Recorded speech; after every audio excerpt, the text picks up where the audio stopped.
the next slide, so I'm checking here. So today, I'm going to talk about like 3 things. One is our history. The second is who I am. Actually, I'm not really disclosing the personal life, but as today I'm a little bit disclosing my personal life. Also our journey, and then also people are expecting I'm talking about ICO, so I don't talk about a little bit about ICO too. So let's start from who we are. I'm gonna skip some slide. It's because too much detail, and then I don't think you guys not really interested. So the journey is we're founded in 2013, and then these are the investor who's investing in us, and they're all strategic partner who's adding value to our businesses. It's now we have 140 plus. It's actually I lost the count because we added in people every day, so probably it's much more than this. And also, by the way, how many people knew is what we are doing? Omise. How many people knew about Omise? รู้จักไหมครับ ครับขอบคุณมากครับ So we're doing the payment and serving as more than 10,000 merchants across 3 regions at this moment. Thailand, of course, Japan, and Singapore. Also, we're funded to more than $50 million, including our ICO. So, today's Thai fast unicorns, but not really we're the unicorn yet. But it's basically like our market cap of our token is exceeding our $1 billion. That's why like some article like saying we're the first ICO unicorns. And like we are one of like biggest Ethereum-based the project in the world, and in the past 8 months, total trading volume is exceeding $10.5 billion. And then today, actually, it's every day changing the valuation. So that's why like I'm not really clearly saying we're a unicorn or something. But it's today's market cap around $3.2 billion.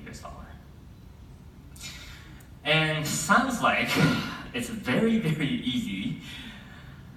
Not that easy.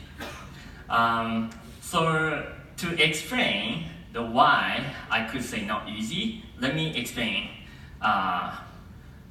who I am. Okay. When I was graduated high school after. As my parents asked me is going to university, but I don't want to go in. So my parents give me one-way ticket to Seattle. So I'm exiled to Seattle. And then I'm working for a software company. So my background is engineer. And then, but I'm tired of the too much rain in the Seattle, so I moved to California and doing some freelance job. And then, how much people know that I love skateboard? Okay, as someone's following my tweet. Maybe it's know how much I love skateboard. So, wait, sorry. These are my hobby. Some of them I already ditched it. It's because of when I used to, I really love fast cars. So I drove and then doing the Tokyo drift. And also, I love skateboard, I love snowboard, I like stuff. By the way, this is not me, and This one's not me too. I wish I could do this. It's usually I'm more inside of the sea. Then back to more like startup. So back in let me go back.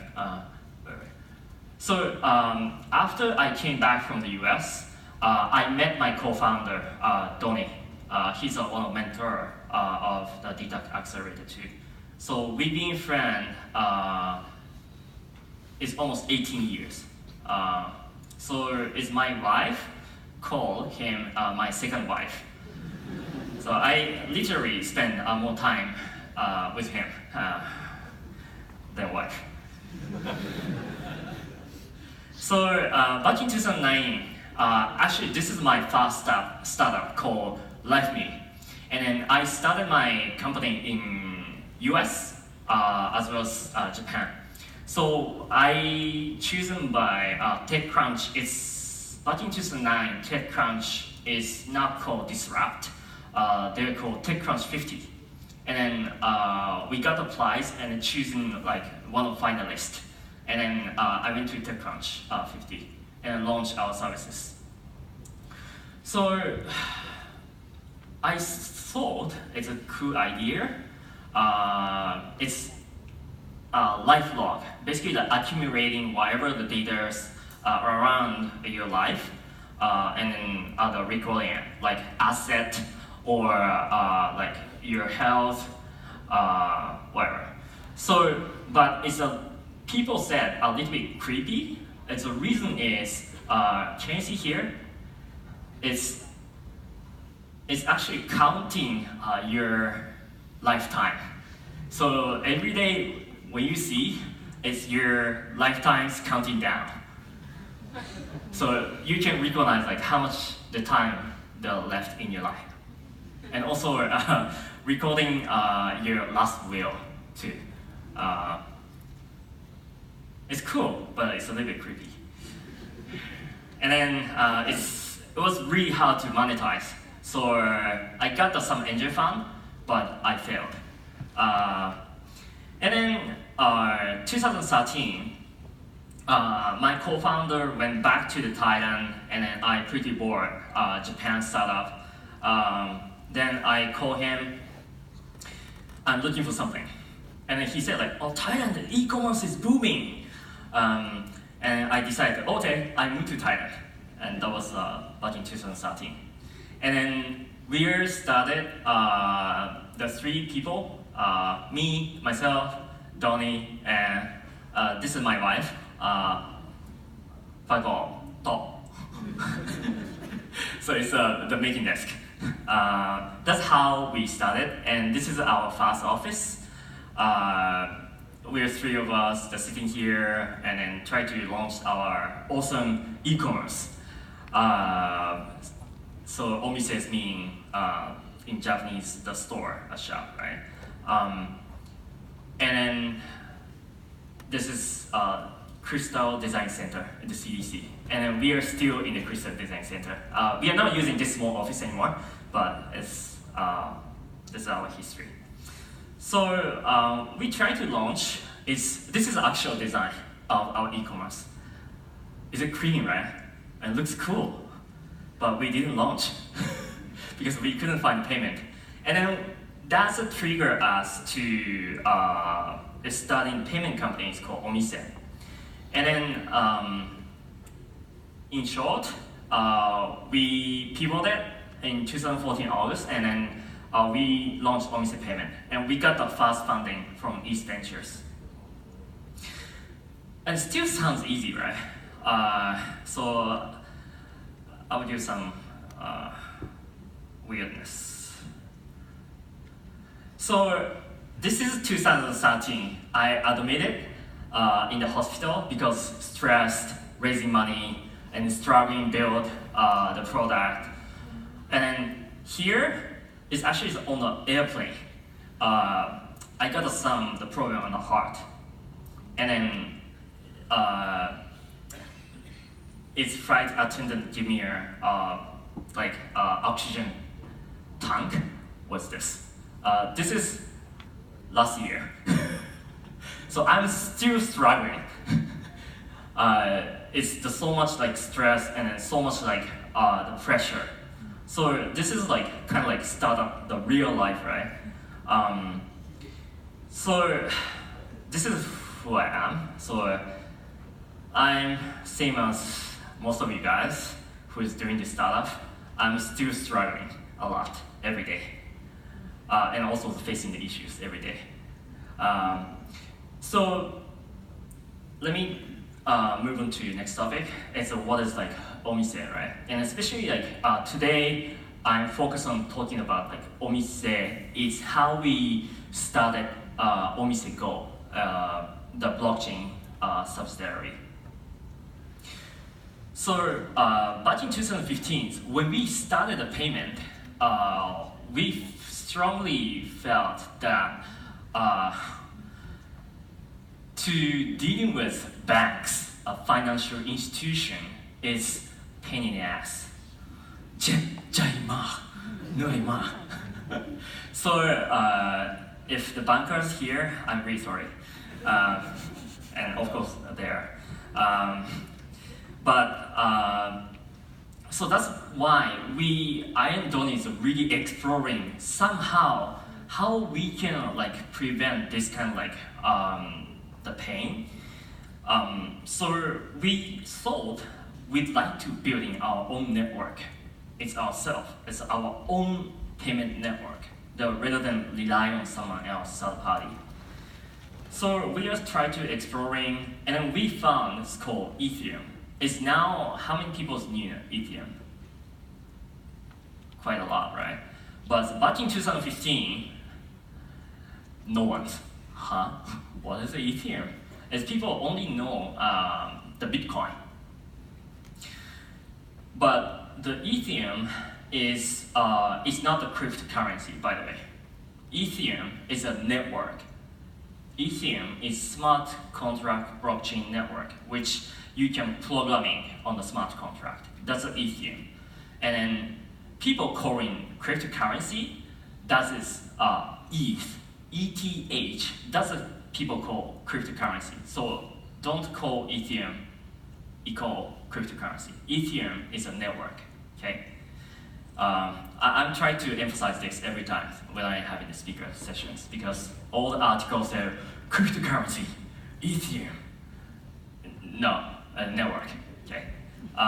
So Ethereum is new decentralized foundations, new internet, which require so many, still like so many homework, but the one of, I think, largest smart contract foundation. Then, finally, maybe you guys are interested, then ICO. Not that easy. Sounds like the people think like easy money. No. Let me explain. Like, we are not really doing the ICO right away. As I mentioned, like back in 2015, already we kind of like engage with Ethereum. It's because we contributing to, it's called dev grants. It's more like R&D, the section of the Ethereum, to basically like we are contributing money to doing so many different like experiment, the scaling solution, fast transactions, and those kind of stuff. So one of like famous one is we contributing is it's called Raiden. We spend the million of US dollar to doing the R&D, the research in the blockchain, since back 2015.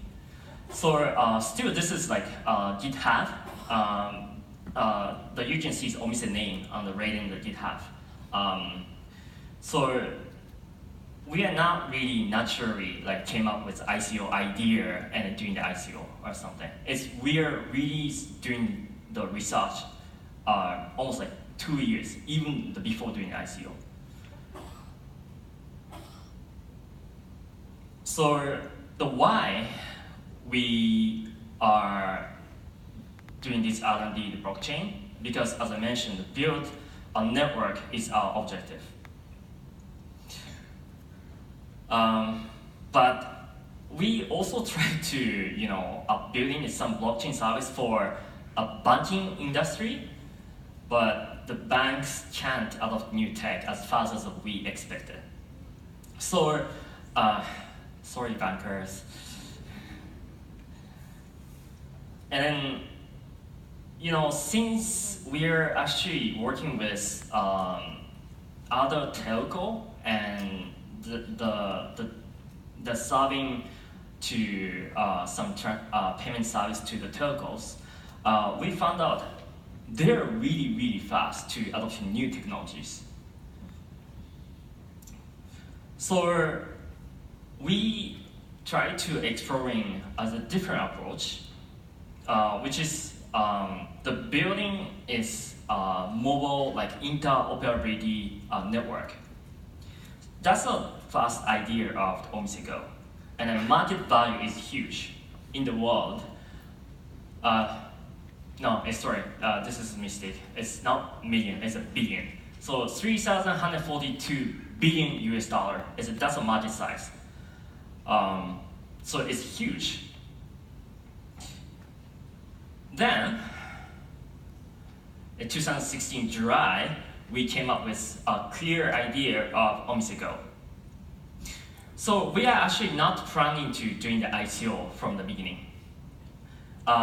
We already having the idea of this interoperability network, but to building this network, there's some consensus. The algorithm is called POS, proof of stake, which require to distributing the token to very massive number of people to participate in network for secure our network. So then why ICO?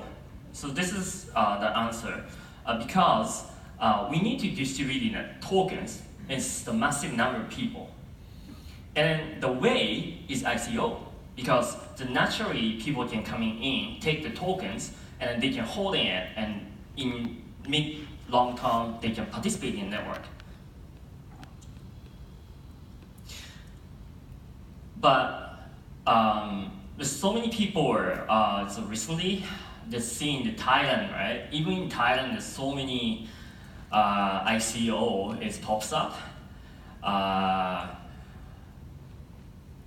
I'm not gonna mention the name, but there's so many. Some people told me that there's more than 30 ICO pops up as past 2 months in Thailand, right? So first of all, I really prefer whoever thinks want to do the ICO, think really carefully. Do you really need to do ICO? ICO is not. It's about money. Another reason is things getting harder and harder. Sorry, it's very small. It's difficult to see, but this is a failure rate of. This is June 2017, and this is September 2017. You can see it's fail rate, and then now it's much higher than this. So ICO is not the easy money. Also, it's not easy at all. So I really encourage the people thinking about ICO. Stop the think about money. Is it that you really need to decentralize it? Sometimes decentralization is not necessary. For example, Tinder. Do we really need to decentralize Tinder? Maybe not, right? So you have to stop and think carefully why you need to decentralize your businesses, right? And then what is the benefit for the people after you decentralizing it? So ICO is not easy money, and there is no answer to succeeding it. Though recently, so many people experiment how they can do a secure ICO. Then one of experiment is called DAICO, D-A-I-C-O, which the write some milestone in a smart contract, and when you achieve the milestone, it's basically releasing the token, and then also you can basically withdraw the money from there. And also, whoever participates in that ICO, they have a right to withdraw their investment as well, if that project is not achieved the goal. So ICO is not always an answer. Stops, think carefully why you need to do the decentralizations, and the researching really well. Are you just duplicating something already existing, or is it totally new idea or something, or it's the changing the entire community or not? I think that so many people are having the question about the detail of how you can do the ICO, the step by step. But I'm not gonna talk about that because there's no answer, the right answer yet. And also, it's most of the things depends on the businesses.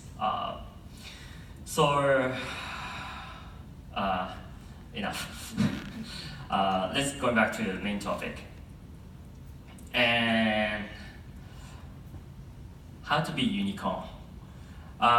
This is also, I'm really sorry, but man, don't think about it. Because the become the unicorn is just a fact, right? It's the outcome of your hustle or your effort. So it's not something's your goal. It's because after you achieve the goal, what is the next goal? Triple unicorn? It's kind of it's really vague. So it's to set the really it's good goal. It's a real goal, which is how you can impact the people's daily lives, right? And what you can is give to the people. So that's one of the things you always need to set as your goal. So in my organizations, in how we keeping up until this 2018, I think it's very the standard things actually. Focus, get shit done, building a strong team and a culture. The team is, do you guys know what is stand for? Team. T is together, and E is everyone, and A is accomplish, and M is more. So together, everyone accomplish more. That's a team. So you need to make a very strong team who is really always seeing the same goal and hustling together. Fortunately, I think I got it's really strong in the team. It's around me, and then always the fight with me on businesses, and also the culture is. I'm actually struggling now. It's because we dialed down the number of people, so it's maintain the culture is quite tough. But you cannot fuck up the culture. The reason is if you is building a strong culture, even though business has been changed, it's those people is always is coming along with you and then try to executing with you. So this to the team, also culture, is the two very, very important things to achieve your goal. And in fact, it's maybe you will become as a unicorn. Another like startup the life and its important things. This is like kind of like I always think about it.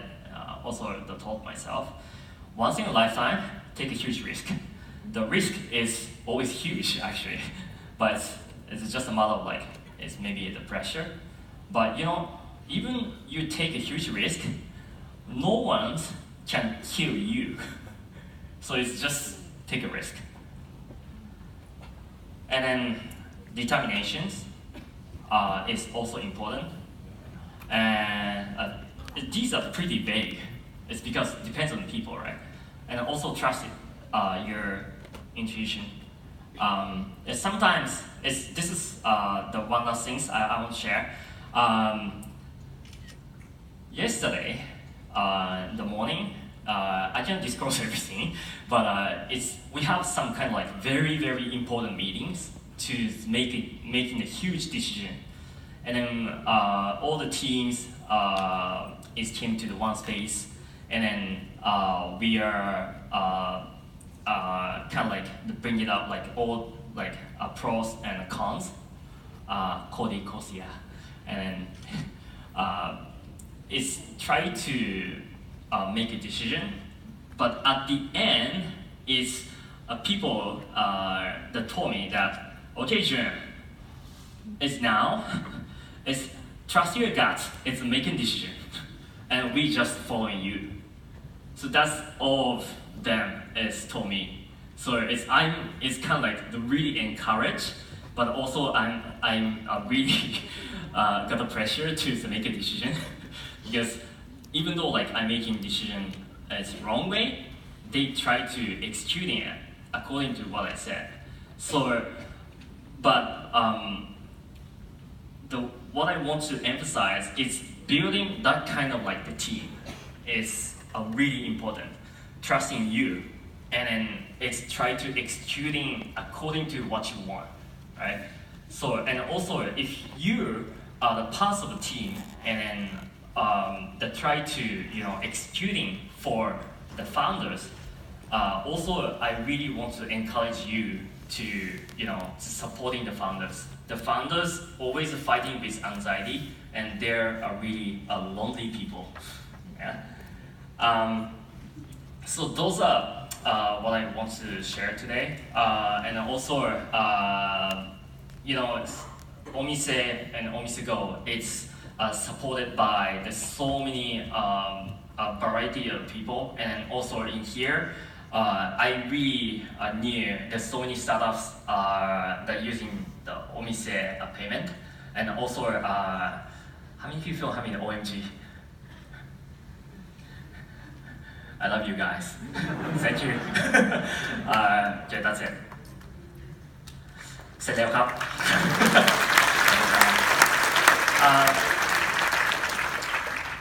Okay, today also I have a special guest, and he's a fast Omise investor, and then also he's recently investing in the crypto, the startups, and also blockchain, the technologies too. Let me introduce Tao Nai Japan Top.